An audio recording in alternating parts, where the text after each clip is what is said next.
Livro O Ministério de Jesus Cristo, hoje, de Kenneth Hagin. Capítulo 1.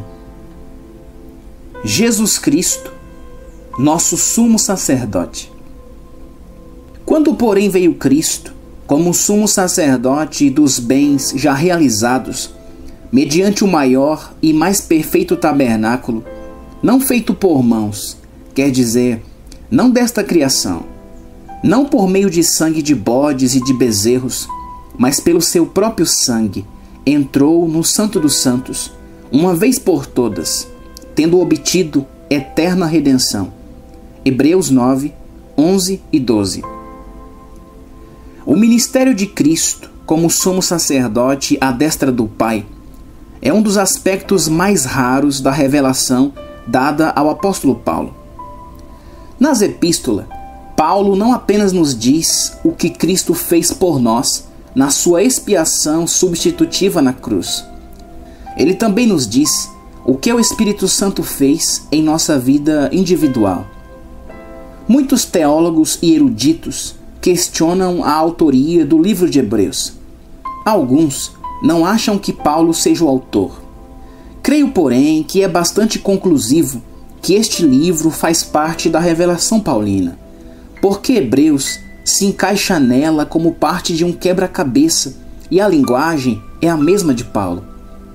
O livro de Hebreus é uma revelação do que Jesus fez desde o momento em que ele se fez pecado na cruz até sentar-se à destra da majestade no alto.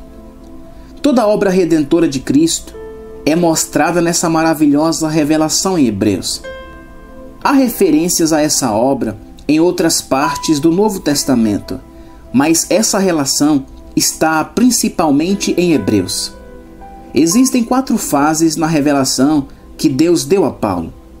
Primeira, o que Deus, por meio de Cristo, fez por nós na sua grande substituição.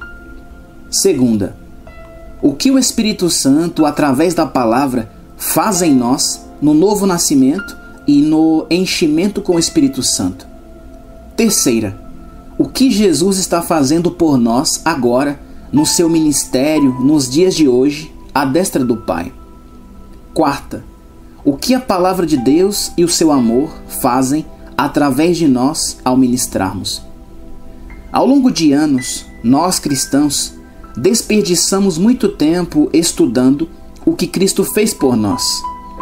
A maioria das mensagens se fundamenta nesse tema.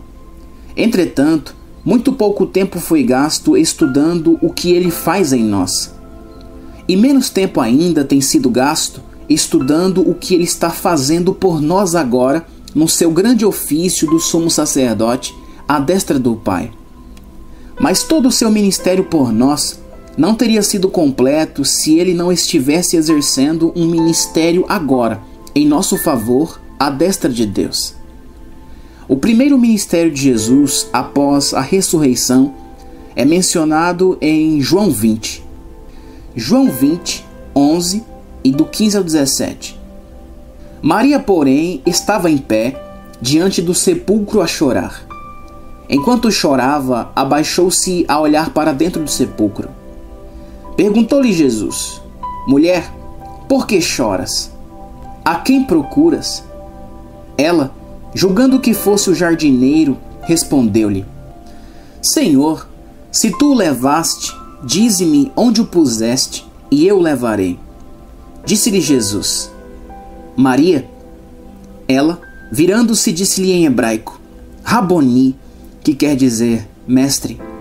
Disse-lhe Jesus: Deixa de me tocar, porque ainda não subi ao Pai. Mas vai a meus irmãos e dize-lhes que eu subo para meu Pai e vosso Pai, meu Deus e vosso Deus. Cristo não está falando nessa passagem sobre sua ascensão e sobre estar assentado à destra do Pai, porque pouco tempo depois ele apareceu novamente, desta vez aos seus discípulos. Sua verdadeira ascensão só aconteceu muitos dias depois disso. Os discípulos pensaram que ele era um fantasma, mas ele disse: Apalpai-me, porque um espírito não tem carne nem ossos, Lucas 24:39. Porque Jesus disse a Maria: deixa de me tocar. Porém, pouco tempo depois, ele instruiu seus discípulos a tocá-lo. Porque, quando Maria o viu, ele estava a caminho para entrar no Santo dos Santos Celestial para apresentar seu sangue como oferta eterna ou sacrifício pelos nossos pecados. Jesus morreu como um cordeiro, mas ele ressuscitou como Senhor sumo sacerdote. E a palavra nos diz que ele é um sumo sacerdote misericordioso e fiel, não apenas nas coisas que dizem respeito aos homens, mas também nas coisas que dizem respeito a Deus. Hebreus 2, do 14 ao 17. Visto, pois, que os filhos têm participação comum de carne e sangue, destes também ele igualmente participou, para que, por sua morte, destruísse aquele que tem o poder da morte, a saber, o diabo, e livrasse todos que, pelo pavor da morte, estavam sujeitos à escravidão por toda a vida, pois ele, evidentemente, não socorre anjos, mas socorre a descendência de Abraão. Por isso mesmo, convinha que, em todas as coisas, se tornasse semelhantes aos irmãos, para ser misericordioso e fiel sumo sacerdote nas coisas referentes a Deus e para fazer propiciação pelos pecados do povo. As exigências da justiça tinham de ser satisfeitas nas coisas que dizem respeito a Deus. Era necessário que Cristo, como sumo sacerdote, fizesse propiciação pelos pecados do povo. Ele tinha de levar seu sangue ao Santo do Santo Celestial e usá-lo para selar o documento da nossa redenção. Hebreus 9, do 11 ao 12. Quando, porém, veio Cristo, como sumo sacerdote dos bens já realizados, mediante o maior e mais perfeito tabernáculo, não feito por mãos, quer dizer, não desta criação, não por meio de sangue de bodes e de bezerros, mas pelo seu próprio sangue, entrou no Santo dos Santos, uma vez por todas, tendo obtido eterna redenção. Sob a velha aliança, a qual Paulo está se referindo aqui, o sumo sacerdote entrava no Santo dos Santos uma vez por ano e oferecia o sangue de animais inocentes mortos como sacrifício pelos pecados do povo. Assim, os pecados do povo estariam cobertos por mais um ano. Mas Cristo entrou de uma vez por todas. Este é um ministério que ele nunca terá de repetir. Ele não entra no Santo dos Santos ano após ano, como o sumo sacerdote dos tempos antigos fazia. Ele entrou de uma vez por todas para obter uma redenção eterna para nós. Seu sangue é a garantia da nossa redenção. Era isso que ele estava prestes a fazer quando Maria o viu e ele lhe disse: deixe de me tocar. Ele já havia cuidado da nossa redenção quando os discípulos o viram um pouco depois, porque ele disse: agora vocês podem me tocar. Depois, quando Cristo subiu ao céu e sentou-se à destra do Pai, ele iniciou outro ministério, um ministério sacerdotal superior como nosso advogado, mediador, intercessor e pastor. A palavra traduzida como reconciliação em Romanos 5,11 significa, na verdade, redenção. É uma palavra do Antigo Testamento que significa simplesmente cobrir os pecados de Israel, enquanto os pecados eram levados pelo bode expiatório. A natureza do homem que fazia com que ele pecasse permanecia sem ser tratada.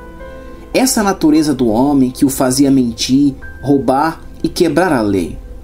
Sob a nova aliança, Jesus lidou com a natureza pecaminosa. Ele levou essa natureza pelo sacrifício de si mesmo. Hebreus 9, do 24 ao 26. Porque Cristo não entrou em santuário feito por mãos, figura do verdadeiro, porém no mesmo céu, para comparecer agora por nós diante de Deus, nem ainda para se oferecer a si mesmo muitas vezes, como o sumo sacerdote cada ano entra no Santo dos Santos com sangue alheio. Ora, neste caso, seria necessário que ele tivesse sofrido muitas vezes desde a fundação do mundo. Agora, porém, ao se cumprirem os tempos, se manifestou uma vez por todas para aniquilar pelo sacrifício de si mesmo o pecado. Observe que a Bíblia não diz pecados. Pecados são atos ou feitos que são errados. Ela diz pecado, referindo-se à natureza pecaminosa do homem, aquilo que o fazia realizar certas coisas. Hebreus 9:28. Assim também Cristo, tendo se oferecido uma vez para sempre, para tirar os pecados de muitos, aparecerá a segunda vez, sem pecado, aos que aguardam para a salvação. Cristo não apenas levou nossos pecados, feitos e atos maus. Ele também levou nosso pecado, a natureza pecaminosa do homem. Afinal, não me adiantaria nada Cristo levar apenas meus pecados. Eu ainda teria aquela velha natureza pecaminosa em mim, e eu não poderia evitar agir mal. Eu ainda seria o mesmo tipo de criatura que sempre fui. Mas quando ele eliminou o pecado pelo sacrifício de si mesmo, Jesus fez algo com relação à natureza pecaminosa que me fazia pecar. E ele fez isso de uma vez por todas. Quando aceitei Jesus como meu Salvador e o confessei como meu Senhor, o Espírito Santo fez algo em mim. Isso também é parte da revelação paulina que não é encontrada em nenhuma outra parte do Novo Testamento. Por exemplo, 2 Coríntios 5,17 diz: E assim, se alguém está em Cristo, é nova criatura, as coisas antigas já passaram. Sabe o que é esta coisa antiga que já passou? É a velha natureza pecaminosa. Eis que se fizeram novas. Grifos nossos. Temos uma nova natureza dentro de nós. No exato momento em que você nasceu de novo, essa natureza interna foi transformada. Descobri essa verdade na minha própria vida. Eu nunca havia ouvido isso ser pregado, mas descobri imediatamente depois de nascer de novo que as coisas com as quais eu me preocupava tanto haviam desaparecido. Minha natureza foi transformada. As coisas que um dia eu amei, não amava mais. As coisas que um dia odiei, agora amava. O desejo de agir mal havia desaparecido. Isso não significa que eu não falhei desde então. Sob essa dispensação do Espírito Santo, temos uma aliança superior. Através do novo nascimento que experimentamos, Cristo levou nossa velha natureza pecaminosa e nos deu a vida e a natureza de Deus. O desejo de pecar se foi. A destruição da natureza pecaminosa do ser humano exigiu, porém, que o Filho amado de Deus se tornasse pecado por nós. 2 Coríntios 5:21. Aquele que não conheceu o pecado, ele o fez pecado por nós, para que nele fôssemos feitos justiça de Deus. Não é de admirar que Jesus tenha clamado na cruz quando foi feito pecado: Deus meu, por que me desamparaste? Mateus 27:46. Deus o havia abandonado porque ele estava tomando nosso lugar. Ele se tornou o que nós éramos. Ele tomou nosso pecado para que nós pudéssemos nos tornar justos. Ele tomou nossa morte espiritual para que pudéssemos ter vida eterna. Ele tomou nossa exclusão, nossa natureza fora da lei, a fim de que nós pudéssemos nos tornar filhos de Deus.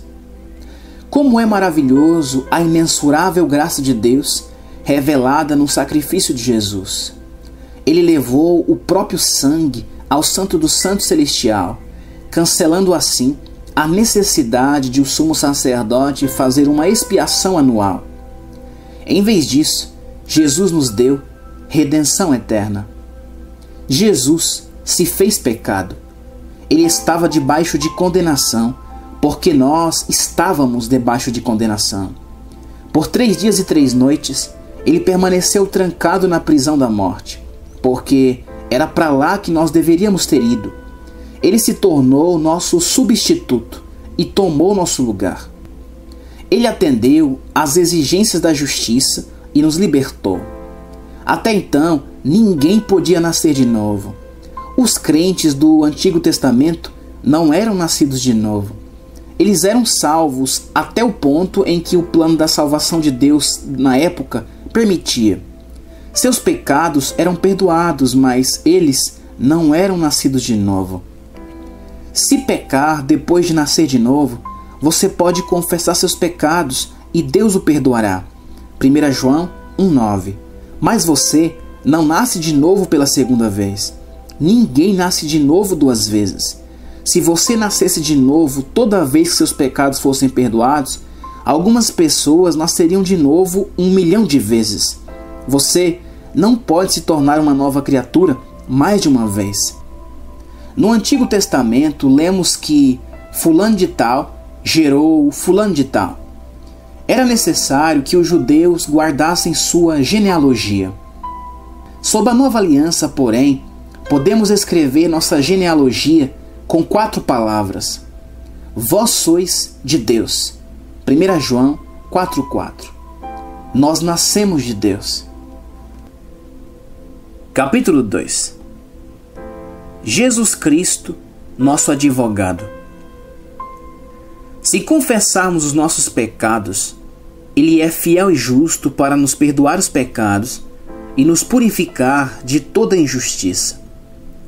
Se dissermos que não temos cometido pecado, fazemo-lo mentiroso, e a sua palavra não está em nós. Filhinhos meus, estas coisas vos escrevo para que não pequeis. Se todavia alguém pecar, temos advogado junto ao Pai, Jesus Cristo o justo. E Ele é a propiciação pelos nossos pecados, e não somente pelos nossos próprios, mas ainda pelos do mundo inteiro. 1 João 1, 9 e 10 e 2, do 1 ao 2.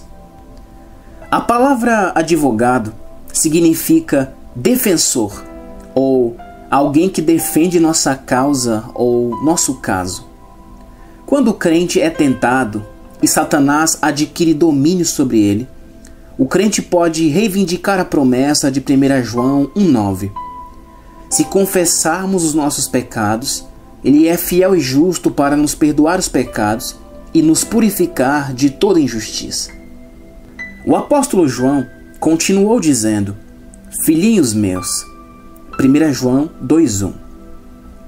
O homem colocou divisões artificiais entre esses capítulos. Porém, João não escreveu em capítulos e versículos assim. Portanto, lendo os 4 versos do nosso texto em sequência, podemos ver que João não estava escrevendo a pecadores, ele estava escrevendo a cristãos.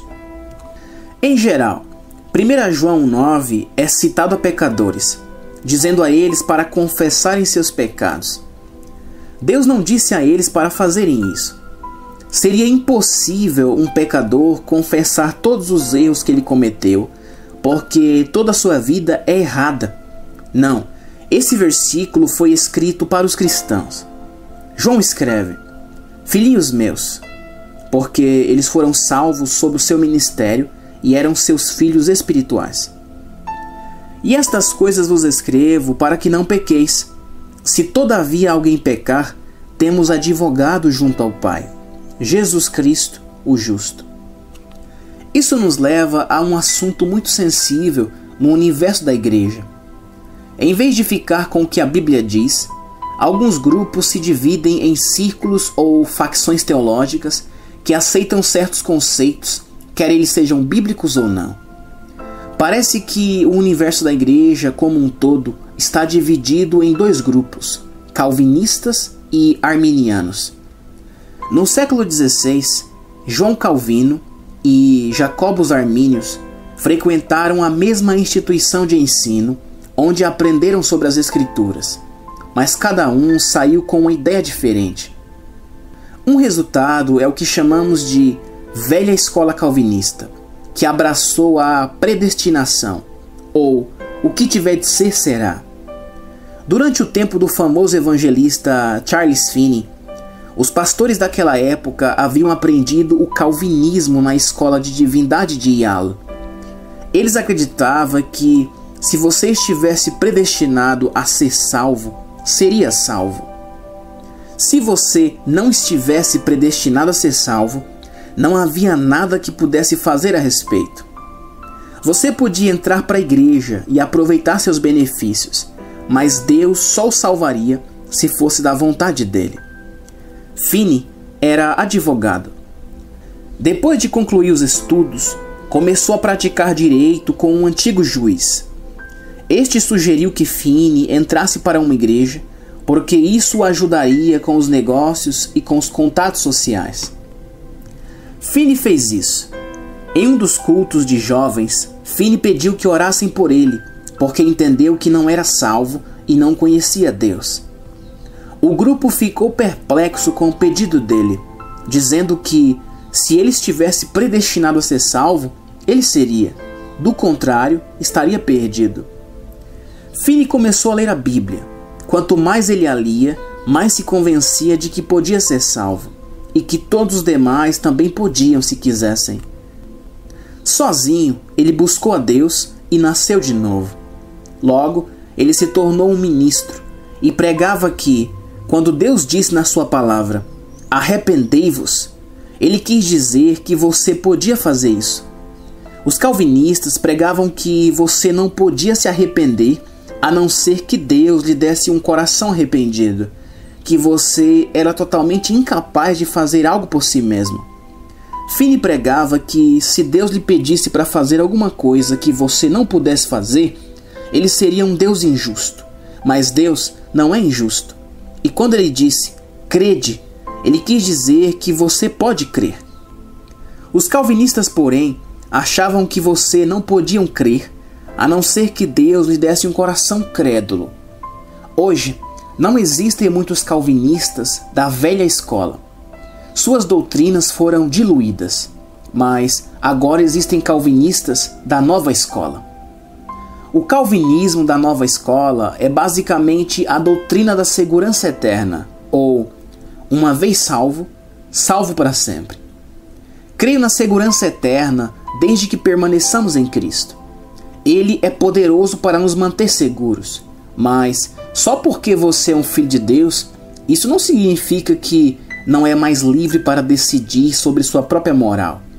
Você ainda tem vontade própria e pode escolher permanecer em Cristo ou abandoná-lo completamente. O lado arminiano também não está correto. Eles pensam que quando você comete o mínimo pecado, você está imediatamente perdido e precisa ser salvo novamente. Os arminianos têm a ideia de que Deus é como um sujeito com um mata-moscas, esperando que uma mosca pouse para abatê-la. Eles pensam que Deus está esperando que seus filhos cometam apenas um erro, e quando eles fizerem isso, ele vai abatê-los. Um homem disse que acreditava que se ele falasse asperamente com sua esposa, ele estaria perdido e condenado ao inferno. Ele acreditava que teria de ser salvo novamente. Se isso fosse verdade, algumas pessoas teriam sido salvas 2.000 ou 3.000 vezes por dia. E há aqueles que acreditam que Deus espera que vivamos acima do pecado. Eles acreditam em seguir em frente, rumo à perfeição. Eu também acredito, mas ainda não cheguei lá. Se já fôssemos perfeitos, não teríamos nada para onde devêssemos avançar. Paulo disse, irmãos, quanto a mim, não julgo havê-lo alcançado, mas uma coisa faço, esquecendo-me das coisas que para trás ficam e avançando para as que adiante de mim estão. Filipenses 3,13. Quando ensinamos sobre este tema, alguém sempre acredita que estamos dando às pessoas licença para pecar. Sempre digo, porém, que as pessoas já pecam o suficiente sem ter licença. Está bastante evidente na Bíblia que Deus não quer que pequemos. Filhinhos meus, estas coisas vos escrevo para que não pequeis. 1 João 2,1, grifo meu. Está bastante óbvio que, se andássemos completamente na palavra e em amor, não pecaríamos. Mas também é óbvio que nenhum de nós ainda alcançou isso. Considerando o outro lado da questão, existem aqueles de cuja conversão cristã eu duvido. duvido que eles algum dia tenham sido cristãos. Por quê? Porque eles foram ensinados na escola do calvinismo e vivem da maneira que querem e fazem tudo o que gostam, enganam, mentem e roubam. Alguns me disseram: não faz qualquer diferença o que eu fizer, Cristo é o meu advogado. Um homem disse: não sei, mas eu poderia roubar uma mula na semana que vem. Não estou pretendendo fazer isso, mas se eu fizer, Jesus já me perdoou por isso. Duvido muito que um sujeito como esse algum dia foi salvo. O versículo escrito por João nunca pretendeu encorajar as pessoas a pecarem. João está simplesmente nos falando sobre a provisão de Deus para o pecado. O Espírito de Deus nos ajudará a vencer o pecado e não nos encorajará a praticá-lo. Afinal, João disse: estas coisas vos escrevo para que não pequeis. Em primeiro lugar, se um homem nasce de novo, se ele conhece a Deus, ele não quer errar. Mas muitas vezes o diabo o tenta através da sua carne e o vence, porque o homem não é forte espiritualmente. Paulo disse: irmãos, se alguém for surpreendido em alguma falta, vós que sois espirituais, corrigi-o com espírito de brandura e guarda-te para que não sejas também tentado. Gálatas 6:1. Se fosse apenas de uma falha que Paulo estivesse falando, todos nós precisaríamos de correção e não restaria nenhuma pessoa espiritual para fazer a correção.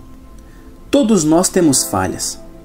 O original grego, na verdade, diz: se alguém entre vocês for dominado por uma ofensa ou um pecado, vocês que são espirituais, restaurem essa pessoa com espírito de mansidão. Deus quer que seu povo seja restaurado à plena comunhão com Ele. É uma questão diferente, porém, quando as pessoas não querem ser restauradas. Se elas quiserem ser restauradas, é sua obrigação restaurá-las com espírito de mansidão e não de arrogância. Por quê? Guarda-te para que não sejas também tentado. Gálatas 6:1, diz Paulo. No que diz respeito à cura, Tiago 5:14 e 15 diz: está alguém entre vós doente? Chame os presbíteros da igreja e estes façam oração sobre ele, ungindo com óleo em nome do Senhor. E a oração da fé salvará o enfermo, e o Senhor o levantará. E se houver cometido pecados, ser-lhe-ão perdoados. Vemos aqui a possibilidade do pecado. Se um homem falasse asperamente com a sua esposa, ele não estaria perdido por isso. No entanto, ele está fora da comunhão com ela. Ele precisa voltar à comunhão com ela, se desculpando e pedindo perdão. Se todavia alguém pecar, temos advogado junto ao Pai, Jesus Cristo o justo. 1 João 2:1. Se pecamos, perdemos o senso de justiça e não podemos entrar na presença de Deus. Justiça significa posição reta diante de Deus. Justiça significa a capacidade de se colocar na presença de Deus sem qualquer complexo de inferioridade, sem consciência de pecado. Se você pecou ou falhou, não pode comparecer na presença de Deus sem consciência de pecado. Mas há alguém que pode entrar em seu favor: Jesus Cristo, o justo. Ele é a propiciação, o substituto pelos nossos pecados. E não pelos nossos pecados somente, mas pelos pecados de todo o mundo. Como nosso advogado, Jesus nos devolve o senso de justiça perdido, pois ele disse: se confessarmos os nossos pecados, ele é fiel e justo para nos perdoar os pecados. 1 João 1:9. Mas ele faz mais do que apenas nos perdoar os pecados. Ele nos purifica de toda injustiça. Ele nos purifica daquela consciência de pecado ou daquele complexo de inferioridade que nos impediria de ir até Deus. Há aqueles que vivem sob uma nuvem de medo. Eles dizem coisas do tipo: tenho tanto medo de desagradar o Senhor. Se Jesus voltar, talvez eu não consiga ir com Ele. Não sei se estou pronto. E eles têm medo de que Deus esteja irado e não queira mais nada com eles. Não temos de viver debaixo de tamanha nuvem de medo e depressão. Podemos saber que, se falharmos, sendo cristãos, nosso coração se entristecerá com isso. Se você acha que pode continuar pecando e falhando, porém, e não se entristece com isso, é melhor verificar sua experiência cristã. Se você nasceu de novo e tem dentro de si a vida e a natureza de Deus, você não quer errar. Muitas vezes os novos cristãos não reconhecem a vontade de Deus e pecam de muitas maneiras sem sequer se dar conta disso. Mas eles estão andando na luz que possuem. Se, porém, andarmos na luz como Ele está na luz, mantemos comunhão uns com os outros, e o sangue de Jesus, seu Filho, nos purifica de todo pecado. 1 João 1,7. Olhando para trás agora, depois de mais de 60 anos sendo cristãos, posso ver que deixei a vontade de Deus de lado muitas vezes quando eu nem sequer sabia disso. Na época, eu andava na luz que possuía, e o sangue de Jesus Cristo me purificava de coisas das quais eu nem sabia. Lembro-me da primeira vez que tive consciência do fato de que eu havia errado depois que me tornei cristão. Isso quase partiu meu coração. Se um crente é tentado e Satanás adquire domínio sobre ele em alguma área, quando o crente clama por misericórdia, pode ouvir Cristo sussurrar. Se confessarmos os nossos pecados, Ele é fiel e justo para nos perdoar os pecados e nos purificar de toda injustiça. 1 João 1,9. E então também podemos ouvi-lo dizer esta maravilhosa passagem de Hebreus 4,16. Acheguemo-nos, portanto, confiadamente junto ao trono da graça. Por quê? A fim de recebermos misericórdia. É de misericórdia que precisamos quando pecamos. Enquanto estamos agindo corretamente, podemos ser cobertos com a justiça. Em Hebreus 4,14 lemos: Tendo, pois, a Jesus, o Filho de Deus, como grande sumo sacerdote. Temos um sumo sacerdote que também ocupa o ofício de advogado, para que possamos nos achegar confiadamente junto ao trono da graça, a fim de recebermos misericórdia e acharmos graça para socorro em ocasião oportuna. Hebreus 4,16. Graça é favor imerecido. Quando você falha, é então que você precisa de graça. É então que você precisa de misericórdia. Certa vez, enquanto passava de carro por uma pequena cidade, um pastor amigo meu avançou o sinal vermelho. Antes que ele se desse conta, havia uma luz vermelha piscando atrás dele e o som de uma sirene estridente. Um policial o fez estacionar e lhe entregou uma multa por avançar o sinal vermelho e por estar a 45 km por hora em uma área onde a velocidade devia ser de 30 km por hora. Quando o pastor teve de se apresentar no tribunal, seu caso foi citado e o juiz perguntou-lhe se ele tinha alguma coisa a dizer. Ele respondeu: Sim, tenho. Ele explicou que estava indo pregar, que ministrava em igrejas pequenas no interior. Em seguida ele disse: Senhor juiz, não tenho 1 centavo. Irei para a prisão ou terei de trabalhar em uma fazenda para resolver a questão. Eu estaria com problema se lhe pedisse justiça, porque sou culpado. Então, em vez disso, peço-lhe misericórdia. Ele continuou: Sou como a mulher da Bíblia que foi surpreendida no ato do adultério. Seus acusadores a levaram até Jesus e ele disse: Aquele que dentre vós estiver sem pecado, seja o primeiro que lhe atire a pedra. João 8,7. Jesus se inclinou para escrever alguma coisa na areia, e quando olhou para cima, todos haviam ido embora.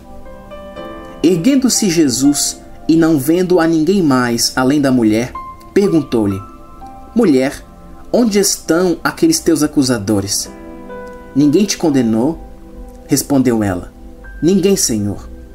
Então lhe disse Jesus: Nem eu tampouco te condeno. Vai e não peques mais. João 8, 10 e 11. O pregador acrescentou: Estou lhe pedindo misericórdia, e ir-me-ei e não pecarei mais. O juiz perguntou: Esta história está na Bíblia? Sim, respondeu o pregador. O juiz disse: Eu gostaria que o Senhor a mostrasse a mim. O pregador estava com o Novo Testamento, de modo que ele abriu essa passagem e mostrou ao juiz. O juiz disse: Dou aula em uma turma de escola dominical na igreja metodista, mas eu não sabia que essa história estava aí. Vou ensinar sobre isso. Caso encerrado. O juiz demonstrou misericórdia. Se o pregador não estivesse acima da velocidade e não tivesse avançado aquele sinal, ele teria de ser beneficiado com a justiça. Ele não teria necessidade de misericórdia, mas ele transgrediu a lei. Portanto, precisava de misericórdia. A misericórdia e a graça estão sempre disponíveis a nós quando transgredimos a lei de Deus. Tudo o que precisamos é clamar a Cristo, nosso advogado. Capítulo 3.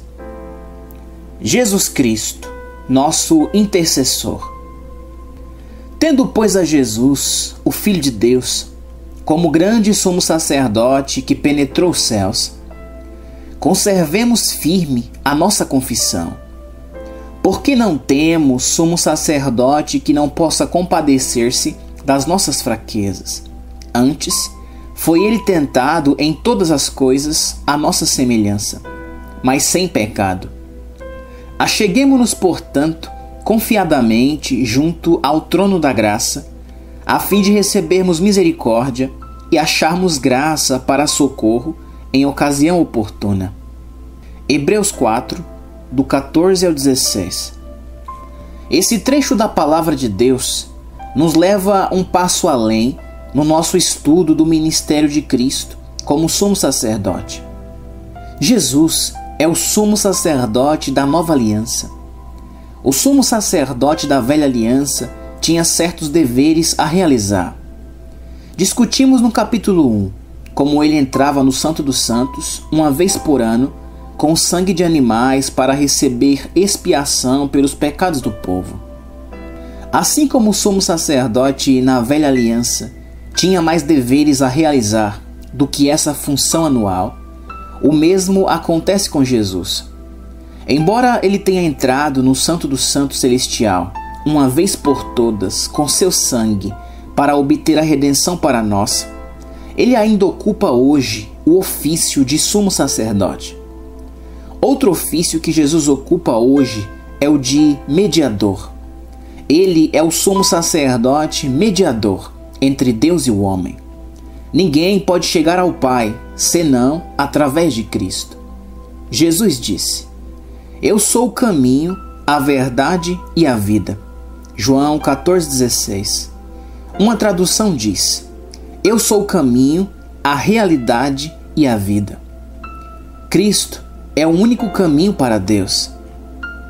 Pedro disse em Atos 4,12: E não há salvação em nenhum outro, porque debaixo do céu não existe nenhum outro nome dado entre os homens pelo qual importa que sejamos salvos. Outra tradução diz: E em nenhum outro há salvação, pois também não existe nenhum outro nome sob o céu que seja dado entre os homens pelo qual devamos ser salvos. Somente através de Jesus podemos entrar na presença do Pai sem condenação. A igreja primitiva muitas vezes era chamada o caminho. Vejamos alguns versículos encontrados em Atos dos Apóstolos, grifos nossos. Atos 9:2.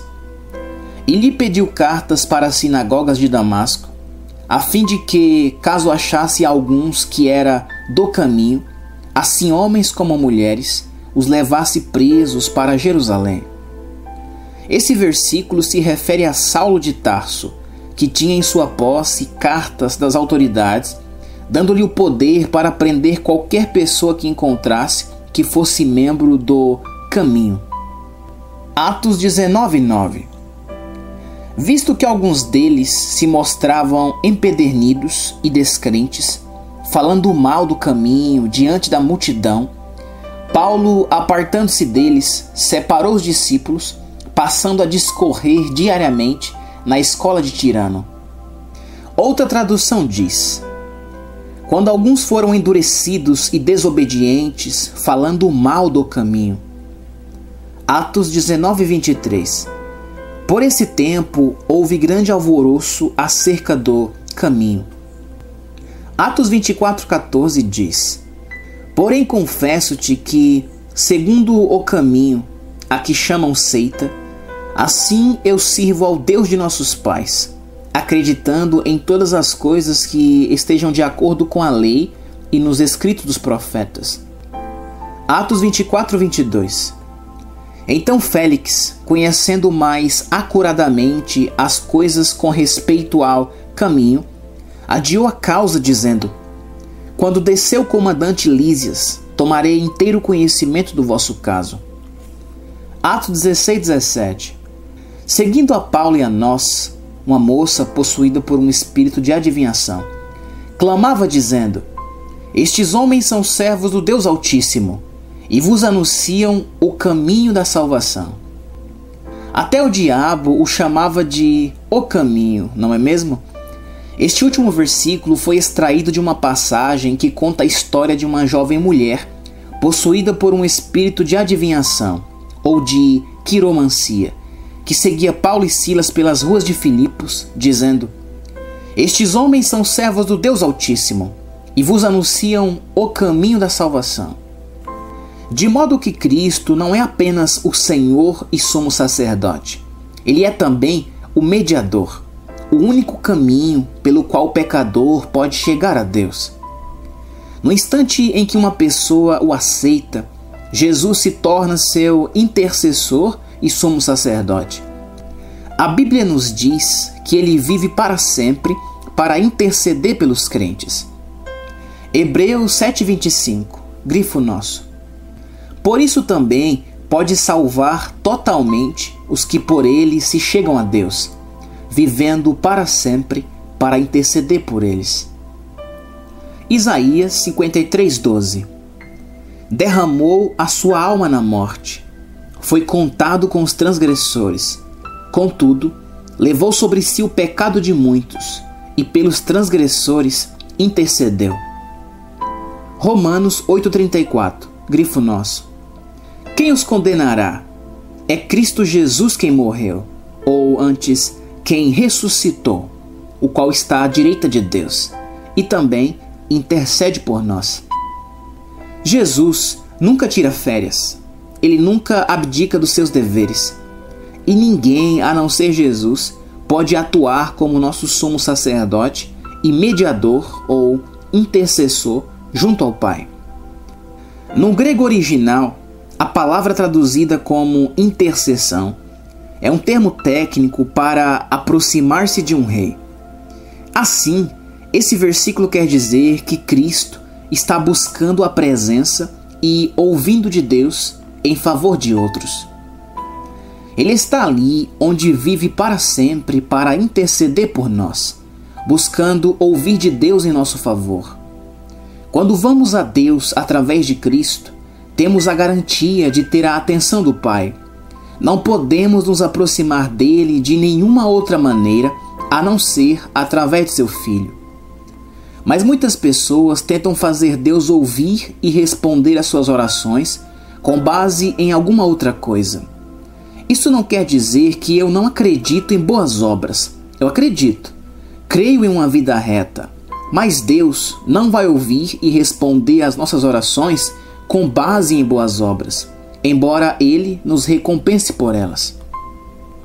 É desconcertante para muitos ver obreiros fiéis na igreja deixarem de receber a cura, enquanto outros que são menos comprometidos com Cristo são curados instantaneamente.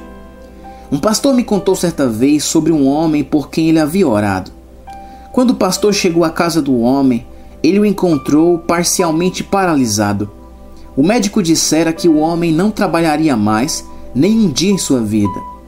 O braço e a perna esquerda estavam paralisados e ele tinha uma dificuldade extrema para falar.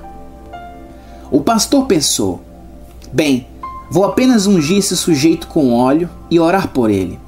Sem dúvida, ele está altamente sedado agora. Então, voltarei dentro de alguns dias para ver se ele foi salvo. Talvez eu possa fazer com que ele seja curado. Então o pastor ungiu com óleo e saiu. Quando voltou alguns dias depois, a esposa do homem estava no quintal, varrendo folhas com um ancinho. O pastor perguntou: como está passando seu marido? Oh, ele está muito bem, ela respondeu. Ele foi trabalhar. O Senhor o curou. Incrédulo, o pastor foi até onde o homem estava trabalhando. E sem restar dúvida alguma da cura, ele o encontrou no alto de uma casa, colocando um telhado. O pastor ficou sentado dentro do carro, observando aquele homem de 60 anos, o qual recebeu um diagnóstico em que jamais trabalharia um único dia mais na vida, subindo e descendo a escada, carregando telhas para o telhado. O pastor simplesmente não conseguia entender como aquele homem de cuja salvação ele não tinha certeza poderia receber uma cura tão maravilhosa de Deus, enquanto alguns membros dedicados da sua igreja que receberam oração feita por ele e por cada evangelista visitante ainda não haviam sido curados. O pastor me perguntou: por que Deus não cura aqueles que têm sido tão bons obreiros cristãos por tantos anos, mas ele curou aquele sujeito que nunca esteve na minha igreja?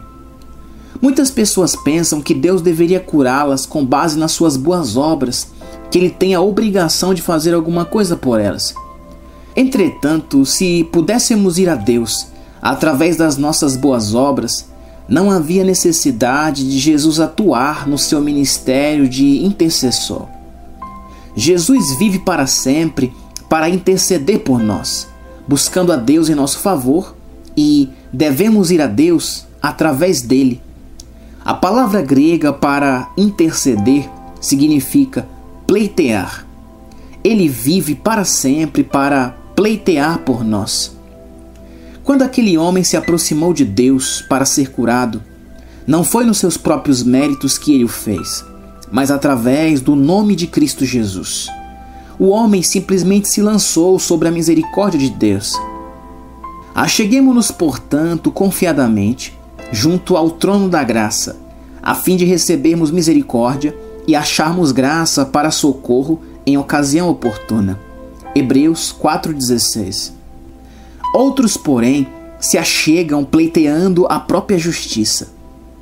Às vezes, quando realizo um culto de cura, gosto que a congregação cante: Just as I am, without one plea. Tal qual estou, sem qualquer justificação. Embora eu esteja orando por cristãos. Uma mulher certa vez me perguntou: Irmão Hagin, o senhor sabe que não existe uma cristã melhor nesta igreja que minha mãe? Concordei com ela. Ela continuou: o restante da família é todo de cristãos fiéis também. Mas não conheço ninguém na minha família que já tenha sido curado. Sempre acabamos indo ao hospital e sendo operados, ou simplesmente morrendo. Na família de meu marido, a história é diferente. Eles frequentam a igreja, mas parecem servir a Deus de forma indiferente. Mas se algum deles deixou de ser curado, eu não estou sabendo. Até o mais infiel já foi curado. O Senhor pode me dizer como isso pode acontecer?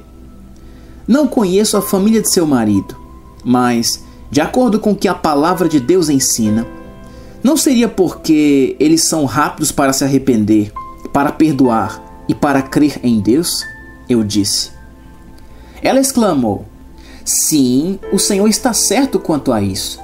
Não creio que algum dia eu tenha visto pessoas que se arrependem tão rapidamente quanto eles. Eles nunca guardam mágoa contra ninguém. Minha família é sempre ao contrário, lenta em se arrepender, lenta em perdoar, e eles levam uma eternidade para crer em alguma coisa. Ela havia chegado diretamente ao cerne do problema e havia diagnosticado o próprio caso. Quando a família dela via que estava errada, era lenta em admitir isso. Durante a corrida do ouro, as pessoas mineravam um pouco de pó de ouro nos rios e alguns encontravam algumas pepitas na terra. Mas para chegar ao verdadeiro veio do ouro, elas tinham de cavar em busca dele. A mesma coisa acontece com a palavra de Deus.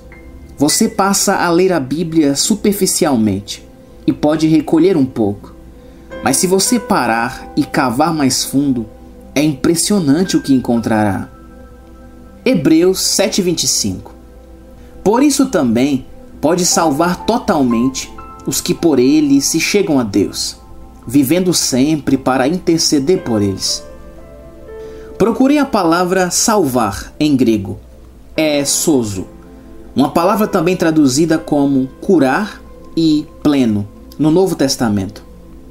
Jesus usou essa palavra quando disse à mulher com o fluxo de sangue: Filha, a sua fé a curou. Mateus 9:22, NVI.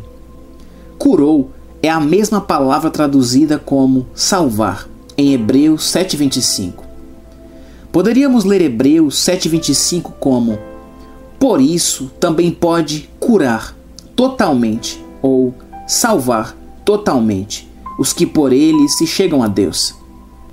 Isso explica como aquele homem pode ser curado, embora pudesse não estar em uma íntima comunhão com o Senhor. Naturalmente, Deus não cura os cristãos porque eles são fiéis na frequência à igreja. Ele os cura porque eles se aproximam do Pai da maneira correta.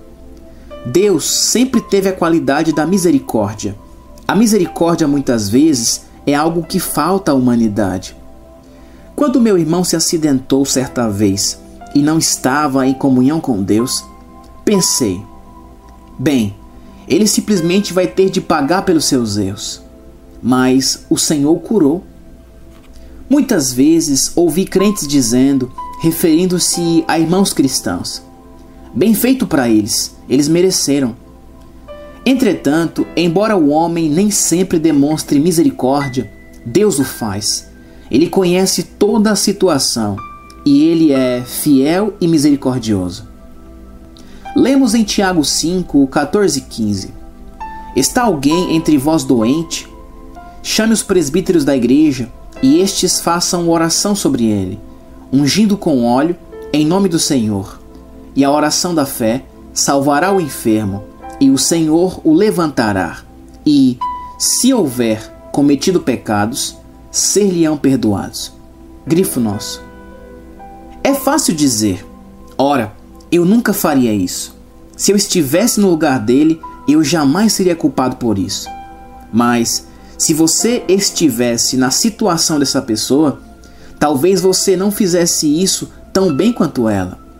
Então, em vez de criticar as pessoas, vamos orar por elas. Jesus está orando por elas. Ele vive para sempre para interceder.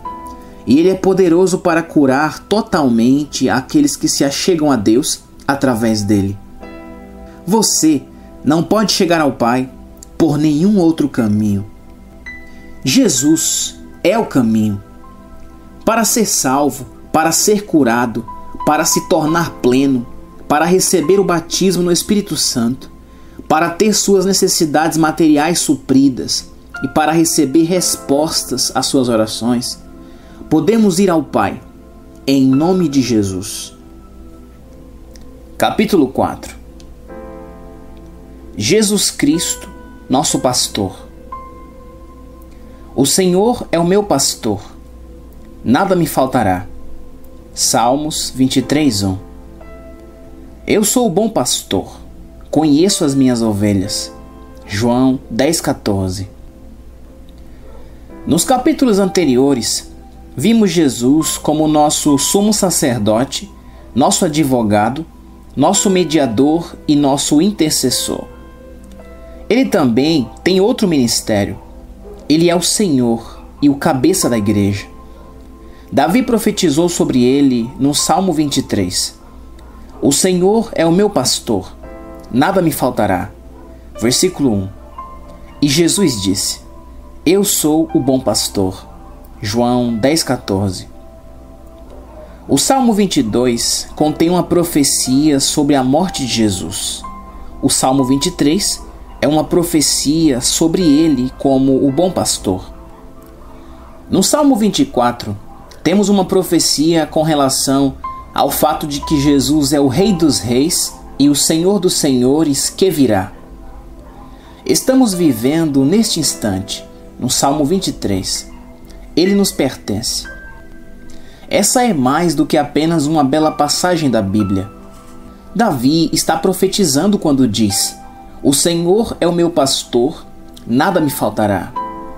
Gosto de dizer isso assim: O Senhor é o meu pastor, nada me falta. Cristo é aquele que cuida, o amado, o noivo do corpo. Ele é o Senhor e o cabeça da igreja. Ele é o primogênito dentre os mortos. Colossenses 1,18. Ele é a cabeça do corpo, da igreja. Ele é o princípio, o primogênito de entre os mortos, para em todas as coisas ter a primazia. Ele é a cabeça de todo principado e potestade. Ele é o meu Senhor ressurreto, assentado à destra da majestade nas alturas. Isso significa que você, como cristão, é um vencedor absoluto. Significa que a pobreza, a falta e a necessidade são coisas do passado. Filipenses 4,19 diz: E o meu Deus, segundo a sua riqueza em glória, há de suprir em Cristo Jesus cada uma de vossas necessidades. Seu Pai Celestial conhece suas necessidades. Jesus demonstrou isso quando estava na terra. Ele alimentou as multidões, deu aos discípulos uma grande pesca, transformou água em vinho, curou os enfermos e supriu todas as necessidades do homem. Este é o meu Senhor pastor. Posso dizer: O Senhor é o meu pastor, nada me falta. Não me falta cura, não me falta saúde, não me falta força, não me falta poder, não me falta capacidade, não me falta dinheiro, não me falta nada. Posso dizer isso diante de aparente falta. Posso dizer isso diante de aparente derrota, porque estou andando pela fé e não por vista. A Bíblia disse que andamos por fé e não pelo que vemos. 2 Coríntios 5,7. Minha visão pode estar me dizendo que as coisas não são assim, mas se quiser agradar a Deus, terei de aprender a andar pela fé e a ter os pensamentos de Deus, como Ele. Isaías 55,9 diz: Porque, assim como os céus são mais altos do que a terra, assim são os meus caminhos mais altos do que os vossos caminhos, e os meus pensamentos mais altos do que os vossos pensamentos. Você não pode pensar na dimensão natural e ter os pensamentos de Deus. Quando você pensa naturalmente, você está pensando na esfera humana. Ouse pensar os pensamentos de Deus. Os pensamentos dele são muito mais altos que os pensamentos dos homens, assim como os céus estão acima da terra. Romanos 4,17 nos mostra o modo de pensar de Deus com relação a Abraão. Perante aquele no qual creu, o Deus que vivifica os mortos e chama à existência as coisas que não existem. Em outras palavras, Deus vê as coisas como elas são e não como parecem. Se quer ter os pensamentos de Deus, você verá as coisas como Deus as vê e não como elas parecem do ponto de vista natural. Deus disse a Abraão: Abrão já não será o teu nome, e sim Abraão, porque por pai de numerosas nações te constituí. Gênesis 17:5. Observe que Deus não disse: vou fazer de você pai de muitas nações. Ele disse: por pai de muitas nações te constituí. Ele chamou as coisas que não eram como se fossem, e Abraão creu em Deus. Você não apenas deve pensar como Deus, você também deve agir como Deus. Você é filho dele e deve participar da natureza do Pai. Mas, enquanto estiver pensando no modo natural, seus atos serão no modo natural. Quando Deus disse a Abraão que ele seria pai de muitas nações, Abraão tinha cerca de 99 anos e sua esposa Sara era estéril. Mas Abraão creu em Deus. No âmbito natural, Abraão não poderia ter tido sequer um filho e muito menos ser pai de muitas nações. Ainda assim, ele creu em Deus, e Deus fez com que a semente de Abraão fosse tão numerosa quanto a areia do mar e as estrelas do céu. Crer faz as coisas acontecerem na esfera natural. Essa verdade é tão simples que tropeçamos na simplicidade dela, queremos complicá-la, e nós realmente a complicamos com nosso raciocínio humano natural. Assim como confiamos em Cristo para ser nosso mediador, nosso intercessor, nosso advogado perante o Pai Celestial, também deveríamos confiar nele como nosso pastor, nosso mantenedor, supridor das nossas necessidades e doador de vida abundante. O ministério de Jesus como sumo sacerdote supre cada necessidade do cristão, desde o momento em que ele nasce de novo, até ser introduzido na presença de Deus no final da vida. Cristo nos comissionou para irmos e falarmos a outros sobre tudo o que ele providenciou para que eles entrem nessa vida abundante. Conhecer a Cristo como Salvador, mediador, intercessor, advogado e pastor. O mundo não poderá conhecê-lo se continuarmos calados. Cristo quer que digamos ao pecador que ele foi liberto, que Jesus tomou sobre si a natureza pecaminosa do homem. Cristo quer que digamos ao pecador que ele não está mais lhe imputando seus pecados. 2 Coríntios 5, 17 e 18 diz: E assim, se alguém está em Cristo, é nova criatura. As coisas antigas já passaram, eis que se fizeram novas. Ora, tudo provém de Deus, que nos deu o ministério da reconciliação. Esse, portanto, é o ministério que Cristo nos deu, o ministério da reconciliação. O versículo 19 continua: A saber, que Deus estava em Cristo, reconciliando consigo o mundo, não imputando aos homens as suas transgressões, e nos confiou a palavra da reconciliação. A palavra imputar é um termo contábil. Outra tradução do versículo anterior diz: Ele não está contando ou considerando contra os homens as suas transgressões. Alguns podem argumentar: bem, se Cristo não está imputando aos homens os seus pecados, eles serão salvos automaticamente? Não. A razão pela qual os homens precisam ser salvos é porque todos nós nascemos no pecado e precisamos nascer de novo em Cristo. Jesus Cristo não está interessado em imputar aos homens os seus pecados contra ele. Cristo está interessado em atrair o homem para si. Quando D.L. Moody começou a pregar, todas as suas mensagens eram sobre o juízo de Deus. Ele diz: Eu pregava todos os dias sobre o mesmo texto que diz que Deus está irado com o pecador. Esse tipo de pregação salvou algumas pessoas. Quando Moody estava visitando a Inglaterra, ele casualmente disse a um garoto de 19 anos: Se algum dia você for aos Estados Unidos, venha pregar para mim.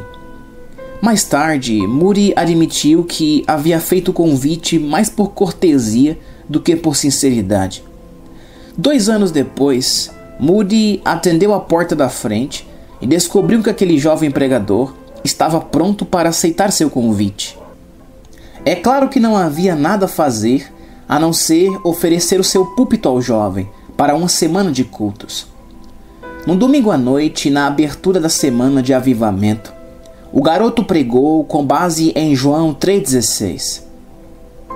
Na segunda-feira, Moody teve de sair da cidade para atender os compromissos de pregação agendados anteriormente, de modo que ele disse à esposa e aos líderes da igreja que os cultos de avivamento daquele jovem poderiam ser realizados no porão da igreja durante sua ausência. Moody estava certo de que não haveria muitas pessoas dispostas a ouvir um novato. Ele voltou para a casa de sua viagem de pregações após o culto de quinta-feira à noite. Temendo o pior, perguntou à esposa como estava indo os cultos. Para sua surpresa, ela respondeu: na noite passada tivemos de nos mudar para o auditório principal, e esta noite estava lotado e transbordando de pessoas. Chocado com o fato de que o jovem pregador estava atraindo multidões maiores que ele, Moody perguntou: bem, sobre o que afinal ele está pregando? A esposa respondeu: ele tem pregado sobre a mesma coisa todas as noites. João 3,16. Moody continuou dizendo que essa experiência transformou seu ministério. Ele nunca mais pregou sobre o juízo de Deus. Ele pregava sobre o amor de Deus. Ele disse: e onde antes eu conseguia uma pessoa salva, agora tenho 100 pessoas salvas. Cristo nos confiou a palavra da reconciliação. O Senhor quer que digamos aos perdidos que Ele não está imputando aos homens as suas transgressões. A tradução da Bíblia amplificada de 2 Coríntios 5,19 diz: foi Deus pessoalmente presente em Cristo, reconciliando e restaurando ao mundo o seu favor, não contando nem imputando aos homens as suas transgressões, mas cancelando-as e nos confiando a mensagem da reconciliação, do retorno ao favor. O pecador não precisa pensar que Deus está irado com ele ou que Deus está contra ele. O pecado que envia o homem ao inferno não é um ato ou feito como mentir, roubar ou enganar. É rejeitar o Senhor Jesus Cristo. João 16, do 7 ao 9, diz: mas eu vos digo a verdade, convém-vos que eu vá, porque se eu não for, o Consolador não virá para vós outros. Se porém eu for, eu vos enviarei. Quando ele vier, convencerá o mundo do pecado, da justiça e do juízo. Do pecado, porque não crê em mim. Todo homem tem o direito de saber sobre a graça salvadora de Cristo. Todo homem tem o direito de saber que Cristo suprirá todas as suas necessidades, que Cristo será seu sumo sacerdote, seu advogado, seu mediador, seu intercessor e seu pastor. A oração do pecador para receber Jesus Cristo como Salvador. Querido Pai Celestial, venho a Ti em nome de Jesus. Tua palavra diz: o que vem a mim, de modo nenhum lançarei fora. João 6,37. De modo que sei que Tu não me lançarás fora, mas que me recebes, e eu te agradeço por isso. Tu dissestes na Tua palavra: todo aquele que invocar o nome do Senhor será salvo. Romanos 10,13. Estou invocando o Teu nome, de modo que sei que Tu me salvaste agora. Tu também disseste: se com a tua boca confessares Jesus como Senhor, e em teu coração creres que Deus o ressuscitou dentre os mortos, serás salvo. Porque com o coração se crê para a justiça, e com a boca se confessa a respeito da salvação.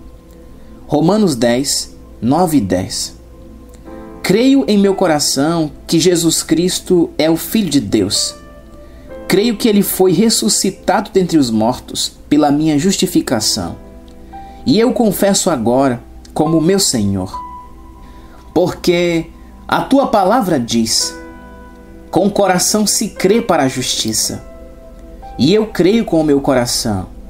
Agora me tornei a justiça de Deus em Cristo. 2 Coríntios 5:21. E estou salvo. Obrigado, Senhor.